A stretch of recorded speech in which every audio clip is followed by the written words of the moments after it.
A fantastic ordeal.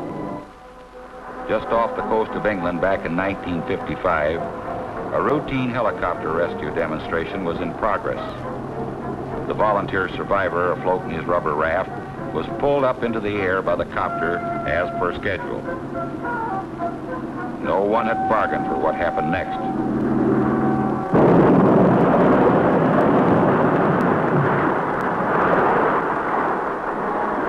Fortunately, both men came out unscathed.